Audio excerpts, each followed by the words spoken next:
బిల్లును వెనక్కి తీసుకోవాలి. వక్ఫ్ సవరణ బిల్లును కాపాడుకుందాం. భారత రాజ్యాంగ స్ఫూర్తిని కాపాడుకుందాం. భారత రాజ్యాంగ స్ఫూర్తిని కాపాడుకుందాం. భారత రాజ్యాంగ స్ఫూర్తిని వర్ధిల్లాలి ముస్లిం ప్రజా సంఘాల ఐక్యత. వర్ధిల్లాలి ముస్లిం ప్రజా సంఘాల ఐక్యత. వర్ధిల్లాలి ముస్లిం ప్రజా సంఘాల ఐక్యత. మిత్రులారా, ఈరోజు మనం చూస్తున్నాము, శతాబ్దాలుగా ముస్లింలకి ముస్లిం రాజులు, ముస్లిం భూస్వాములు ఇచ్చినటువంటి దానంగా ఇచ్చినటువంటి వందలాది వేలాది లక్షలాది ఎకరాలు దేశవ్యాప్తంగా ఈరోజు ముస్లిం సమాజానికి, ముస్లిం సమాజ సంక్షేమం కోసం ఏర్పాటు చేసిన సందర్భాన్ని మనం చూస్తున్నాం. అయితే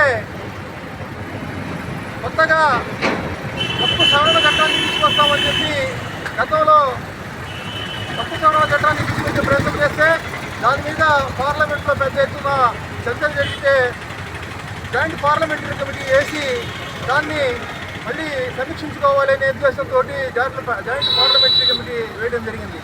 అయితే జాయింట్ పార్లమెంటరీ కమిటీ ఇచ్చిన నివేదికలో కూడా దానికి వ్యతిరేకంగా, ఆ సవరణలకు వ్యతిరేకంగా ఒక 11 మంది దాంట్లో అభిప్రాయాలు పొందుపరిస్తే వాటిని తీసేసి ఈ దేశంలో ఆర్ఎస్ఎస్ ఎజెండాను అమలు చేస్తూ ఏదైతే వాళ్ళు వక్ఫ్ సవరణ చట్టాన్ని అనుకున్నారో యథాతథంగా తీసుకురావడానికి అక్కడ ఒక 11 మంది, మొత్తం 16 మంది దానికి అనుకూలంగా మెజార్టీ పాలకవర్గం నుంచి వస్తే ఓట్లు 11 మంది వ్యతిరేకంగా వేయడం జరిగింది.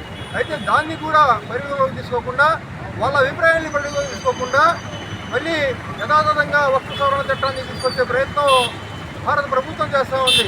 మేము చెప్తా ఉన్నాము, ఈ దేశంలో మైనార్టీలు నిర్పేదరికంలో దారిద్ర్య రేఖకు దిగువ ఉన్నారని చెప్పి కేంద్ర ప్రభుత్వాలు ఏర్పాటు చేసిన కమిటీలు సిఫార్సులు చేసినవి. వాటి అభివృద్ధి కోసం, ముస్లిం సమాజం అభివృద్ధి కోసం వక్ఫాస్తుల్ని అవసరమైతే పేద ముస్లింలకి పంచాల్సిన అవసరం ఉంది. వాటి మీద వచ్చిన ఆదాయాన్ని కూడా పేద ముస్లింలకి పంచాల్సిన అవసరాన్ని కూడా సర్కార్ కమిటీ గుర్తు చేసింది.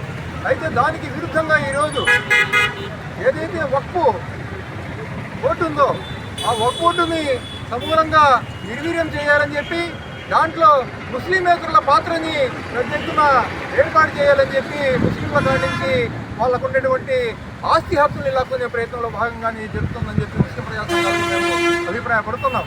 కాబట్టి మిత్రులారా, ఈరోజు దేశవ్యాప్తంగా నిరసన కార్యక్రమాలు జరుగుతున్నాయి.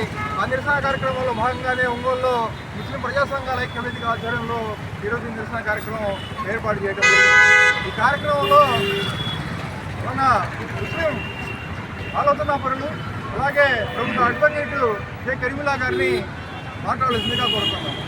చూసావా రావట్లేదని నేను చూసా. లోగో ఉంటుంది.